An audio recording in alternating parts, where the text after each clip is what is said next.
Hello, it's Saturday morning. I'm working from home again. I was hoping to do some filming during the week. We had a new car come into the workshop. Really wanted to try and do some of the filming on it, but just been a little bit too busy and wanted to get ahead on the car. It was a Nissan Skyline, a very early one. I'll put some pictures up here, hopefully somewhere, so you can see what it looks like. I've not seen one of these cars before. Apparently they're quite rare. The owner tells me there's only maybe half a dozen in Australia, so I don't know how many of these cars are still alive in the world, maybe not that many. So the car came into us, had a very small amount of rust just showing on the driver's side front guard at the bottom. We said to the owner that it looked like the rust was from the inside out, not from the outside in, so we said to the owner that probably there was going to be a lot more issues than what you can see from the outside, as most people would know. That's generally how it works. So yeah, I took the front wing, front guard off the car. We inspected the sill, and the front nose of the sill was someone had previously made that out of fiberglass mat just to try and cover it up, and they put paint over the top. Took the outer sill off, and then the intermediate sill was rusted out, which is what I've got here. The inner sill was rusty, but we think we can save it. And yeah, lots of very localised rust in that one small area. But what I want to do today, which is what I wanted to show filming during the week, but I just didn't get time. I'm very sorry. So this is the intermediate sill off of the Skyline. Certainly not terrible, but it definitely needs replacing. I've cut off the top and the bottom lip off of here already as the weld lip, just to make it easier to get off the car. But I'll just zoom in. I'll show you the conditioning of the metalwork here, so you can imagine what the weld lip was like. Certainly not terrible, but in need of replacement. So this panel obviously has seven swages on it. The top lip and the bottom lip were bent at a slight angle. So I made this up a couple of days ago. Here's the one that I've made. Did that on Thursday. It took me 2 or 3 hours to make up a jig, which I'll go through in a moment, and then just a few hours to press the panel, and a little bit of work just trying to tidy it up, because you get a lot of shrinkage when you do that sort of work. So this has come up not too bad. Just ready to go back on the car. I'll hopefully go back on next week, maybe the week after. I really wanted to film how I made this, and I didn't get to do that. I'm very sorry. I need to get a GoPro. I think the phone camera which I'm using, the battery won't last to do a long film session. So what I'm going to do is I'm just going to use a piece of scrap steel here, and we'll just do a short section of this, and I'll show you how I go about making it. Okay, so here we are on the bench here. Here's the original panel. So we've got 7 swages here. They're roughly I think about 95mm long, which is, what's that, 3.5 inches by 25mm, maybe an inch across. I hope you can deal with my deal with metrics. I'll just draw that in there. Might be a better pen. 95, and then the distance across is roughly 25mm. And the spacing, I've got another pen here, so see if that one's any better. Oh yeah, there we go. Can't read that though. It's a different tip. Okay, so the pitch is about 100mm, 4 inch. From there to the centre is 100, and obviously there's 7 of them. So, and the other dimension we need is the height. So from the plate up to the top of the swage, which I've pre-measured, is 6mm.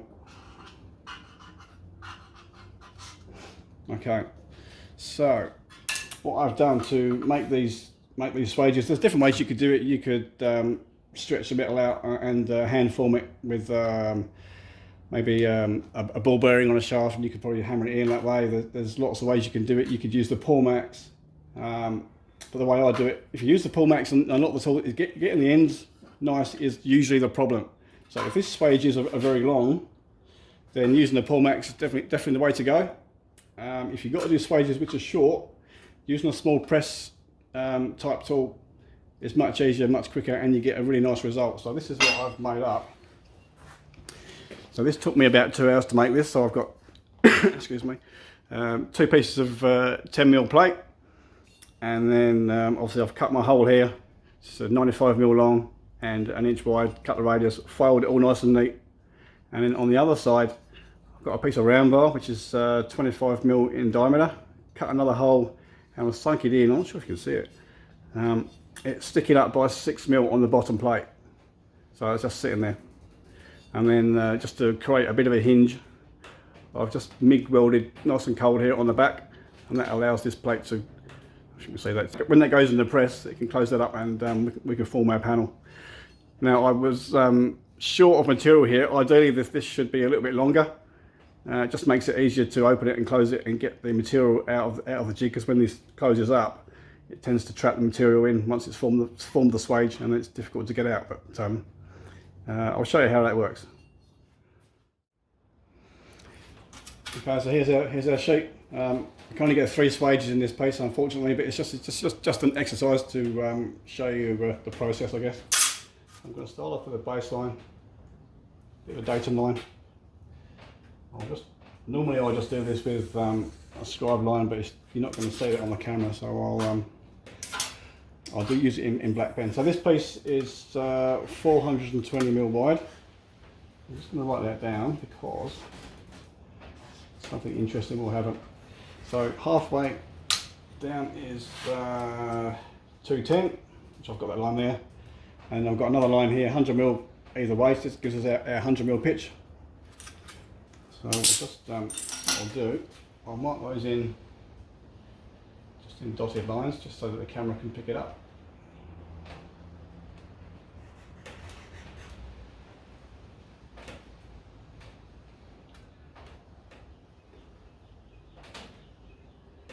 Hopefully you can see that.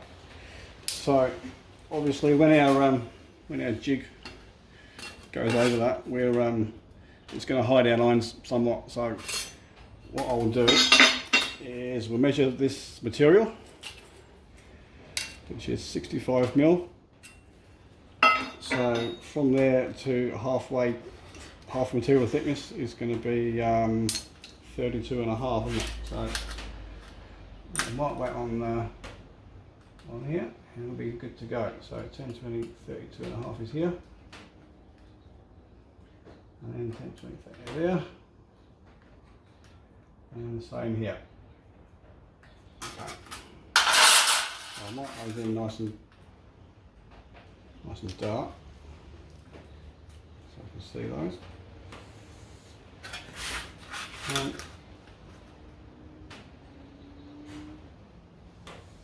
2,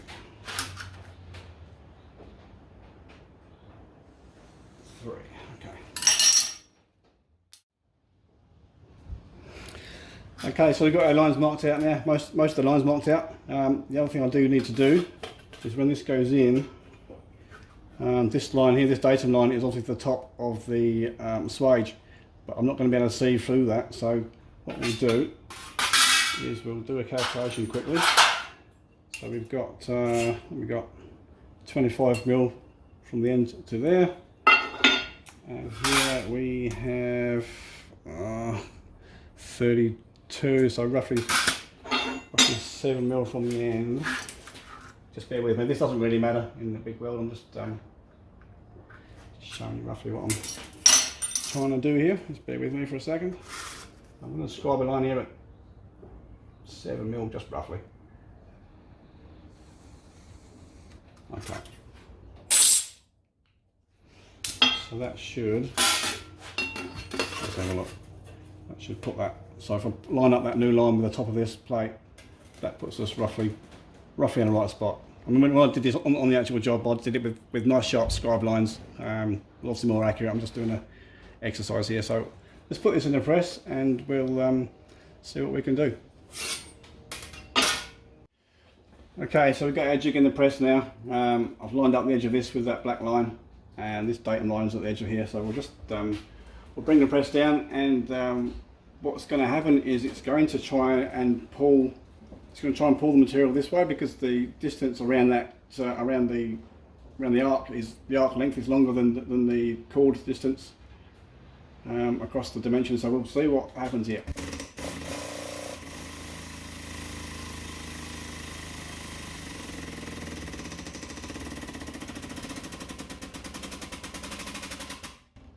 Okay, so you see it's pulled the material up. So it's trying to pull this material together because we didn't pre-stretch it. We can get around this, but I just want to show you what happens when you don't pre-stretch things. You can fix it, so it's not a big issue.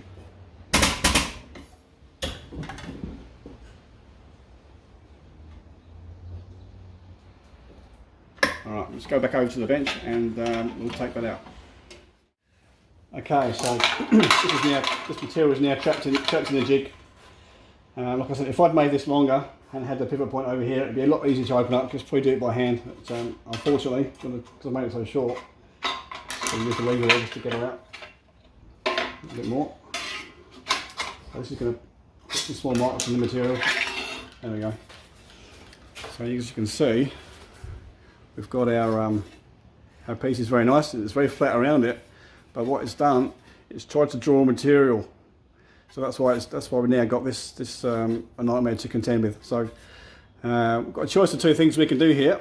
So either we could stretch all the area here to send it back again because it's tight in here, or we could put some shrinks in here actually to bring the material over to even it up. So what I'm going to do is probably a combination of the both. So we'll put it down on the bench and we'll do some pre-stretching here and we'll see how straight it comes back up again. If it doesn't want to play, then we'll go on the shrinker and just shrink it in there a little bit. Okay, so what we've got, as you can probably see, there's a line. We've got this kind of thing going on. So all this material here, both sides, that's all under that's what's causing our problem. So this material here wants to be smaller to even this up, but if we stretch in here, it's going to send it back out again, and hopefully we can fix it up. So we'll give it a few taps and we'll see if it starts to open up.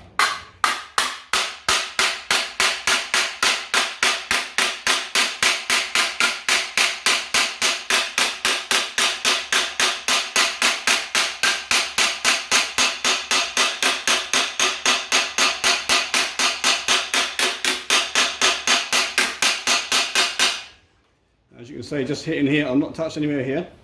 I've not got the right hammer here. I'm working from home, so I don't have the right crown hammer here. But I've not touched this area.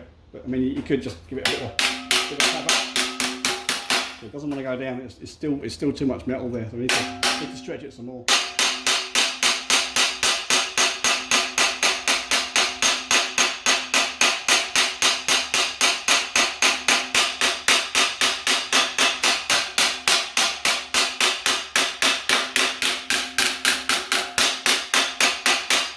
Nearly there, there's still a little bit of tension there.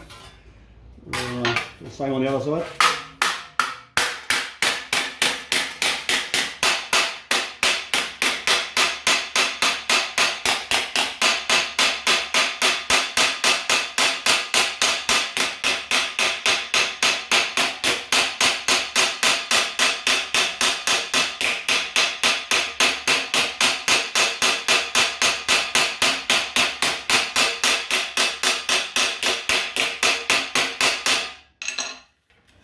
Okay, obviously got the wrong crown hammer here. We'll shoot off into the other shed. We'll just put some small shrinks in there. We'll just flatten that back out again. So I'm over near the shrinker now. So we're just going to take out some of the tension here. Like I say, should really have done some more stretching, but I just don't have the right hammer here today. So we'll just it doesn't need much.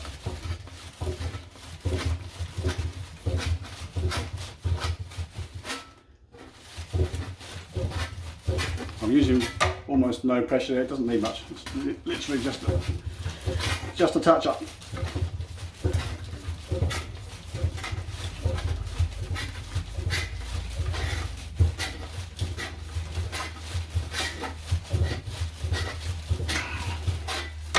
It's not too shabby. A little bit in there.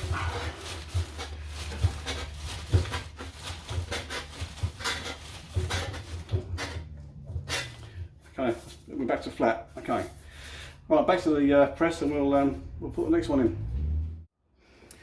Okay, back in the press. So we're going to press in the second swage now. I've already got it lined up, so I've just got to bring the piston down, and we'll get that happening.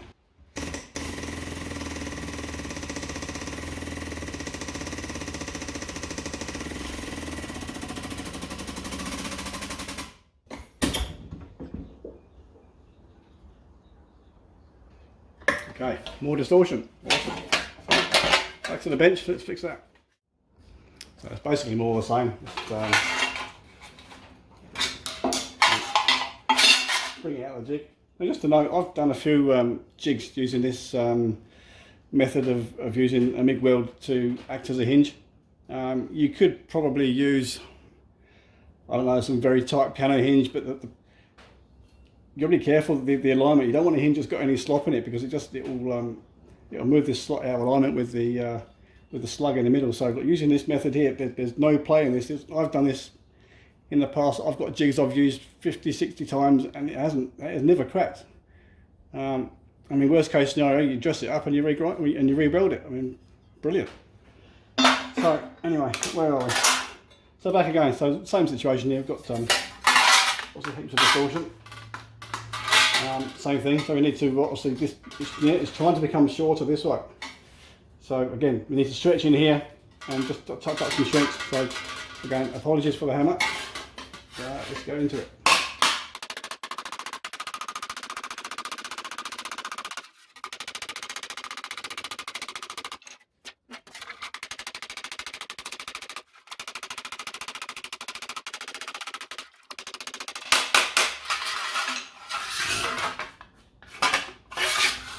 Okay, we'll go back to the shrinker now, and we'll just address these areas off again. Again, the area that needs shrinking is in there.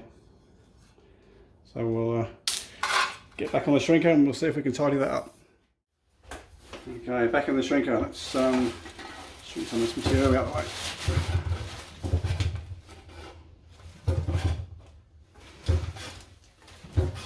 The other thing you can do with the shrinker, if you don't put too much pressure on it, you can use it just as basically to just to flatten things out if you've got a little bit of distortion.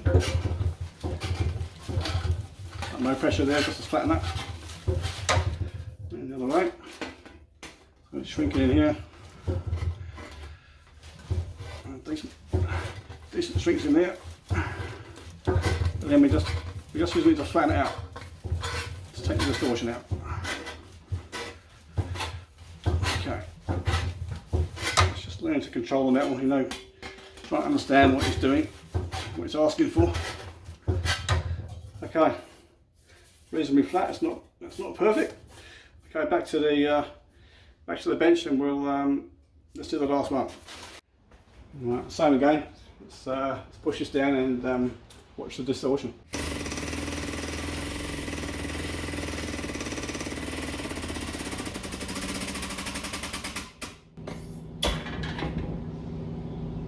You obviously can't see on the camera, but I was using the full pressure there. Ran that up to 10 ton. Probably could have done with 5 ton, but I'm just trying to help crisp up these edges as much as possible. So yeah, full pressure for me does the job. Okay, let's see what we've done.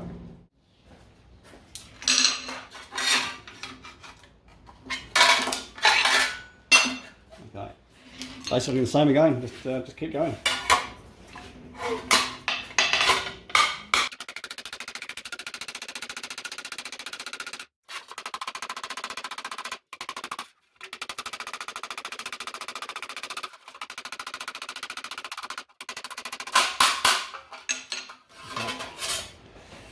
It's not too bad. Right, let's go back to the shrinker, and we'll ease that up a little bit, and then we'll come back and we'll work on flattening this whole thing out. More of the same. More of the same.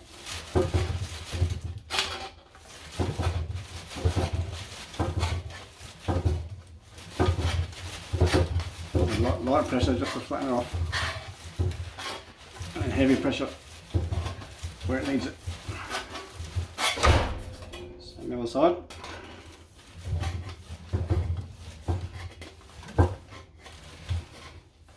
Oh, nearly got it. Okay.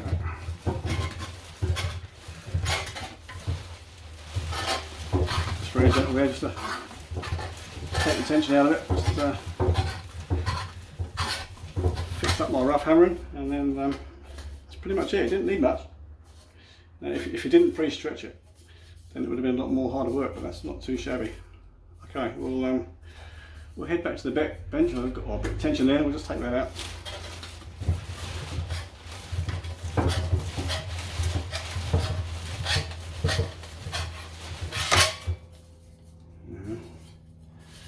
That's better. Okay, a bit more there. Fill it. Okay. Alright, I think we've got something to work with. Okay, back to the bench and we'll fix that right up. So I've just realised I've just done that segment and forgot to film it. Didn't press the start button. So what I basically did was put the piece on the bench, clamped it down, and then I used this chasing tool just to run around the outside of these swages. So these areas here all need stretching. I got into trouble this week from Peter for not pre-stretching all this material, so we'll go ahead and do that now.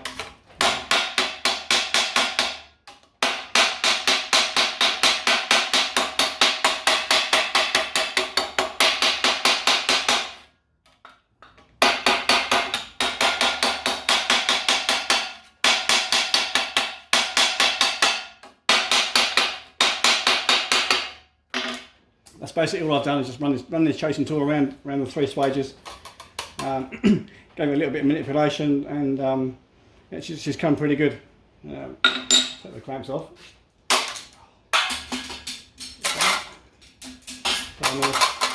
Use a little bit.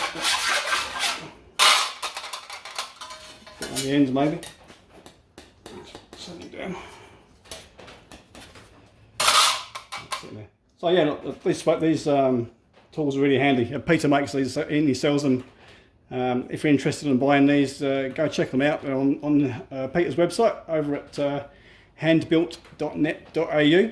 I'll put a link down in the description. You can go check those out if you want to. Excuse me. So that's pretty much it. So you can see we've produced a usable panel on the one that I made during the week. Not sure if you can pick it up on the camera. There's a small fold top and bottom, and that's really given it some rigidity.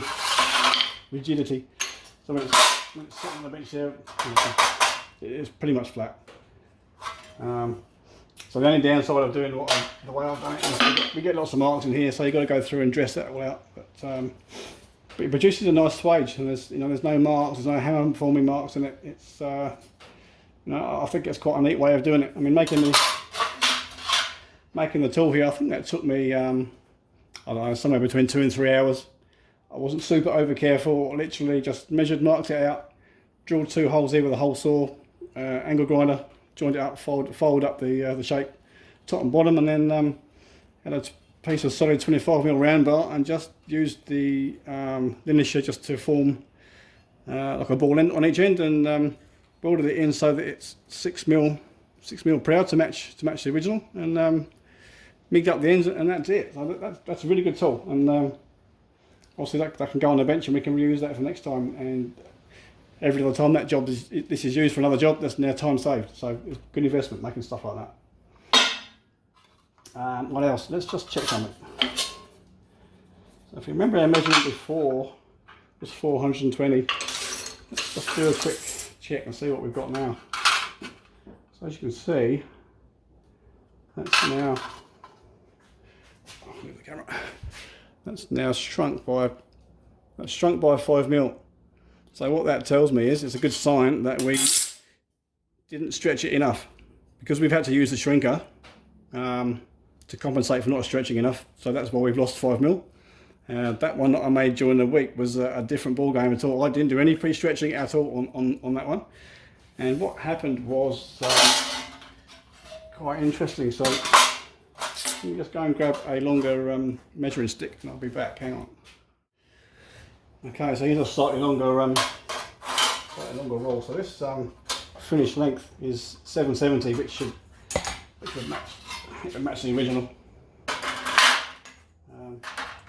Yeah, 770. What I did was, when I first cut the material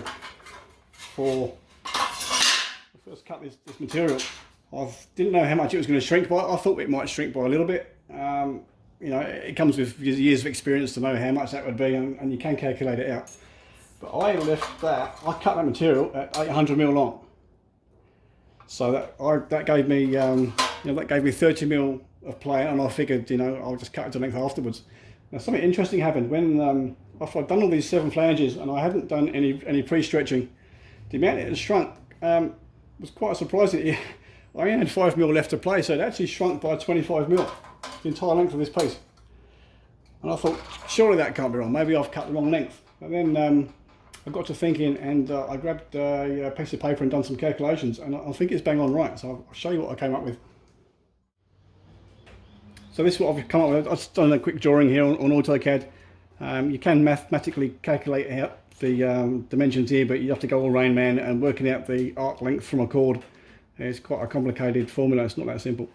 So basically, I'm trying to make this sort of simple. Hopefully it makes some sort of sense. So this distance here is the chord distance, which is the distance across our swage, which is 25mm. So I've got 25 here for the chord distance. This line here, which I've marked down as 6mm, is obviously, if you can imagine, our swage here. That's the swage height. So that line here is our arc length. So that's the distance. Excuse me. That's the distance from here across to here. Now, I would have thought, oh yeah, maybe it's 1mm longer, maybe 1.5 mm longer. But I just drew this up on AutoCAD. So I've got a 25 by 6mm chord, and AutoCAD has calculated the distance around the arc length was 28.7, call it 29. So in actual fact, it needed 4mm. So each of these has tried to shrink this material by 4mm. So when you, going back to the one I made, when you multiply that by 7 swages, and 7 4s, 28mm, it kind of adds up. The maths do actually work out. I mean, I lost about that amount of length. Quite surprising. So just bear that in mind if you're going to do something similar. Add plenty of length to your blank, so you've got enough to play with, and you don't end up running out of material. Yeah, so there you have it. Interesting that we lost so much material. I would not have thought that we would lose 25mm. That's an inch, just in that short space, from doing, you know, 7 small swages. So it just goes to show you how much the metal can shrink and how much it can move around. So, you know, if I was to do this again a second time, yeah, maybe I would have. The way you could do it would be to mark out the swages, run it up on the English wheel with a very high crown, small wheel, and pre-stretch all these areas. Maybe if I do another one, maybe I'll do that, and we'll be able to compare apples for apples what the results are. But I mean, I don't like to do too much pre-stretching in a panel that's going to get excessively thin, especially when it's going to go into a sill area. They're prone to rusting over time because you can't access them to obviously paint them and check them. And so to do more stretching and make the material thicker, for me in my head, tells me that that's not the worst thing to do. I mean, putting in all the shrink marks does put marks in the panel, because the shrinker jaws obviously grab it and they mark it up. But I mean, no one's ever going to see it. It doesn't look that bad. I'm not sure if the camera can pick up all the shrink marks in that, but they're, you know, it's not terrible. I'm pretty happy with that. I think the owner will be happy with that. I don't believe you can buy this panel, the car being so rare, of course. Anyway, that's it. That's my short explanation of how I made those during the week. I will try and do some more filming on that car, as I said, and yeah, hopefully we'll see some interesting panels in the next few weeks, because we've got a bit coming up. We've got inner sills to make, got outer sills to make up, got rear quarter panel repair section to make up, and the repair section for the front guard, all for that same car, because it was not happy in a few areas, and there were some previous repairs which were needing some attention. So there we have it. Thanks for watching, and see you next week. So thanks for watching, and if you want to subscribe, please hit the subscribe button below, and yeah, don't forget, go and check out Peter Tomasini's shop if you're interested in those tools. handbuilt.net.au. Got some interesting tools there, and money goes to good use, of course. So thanks for watching, and we'll see you next week.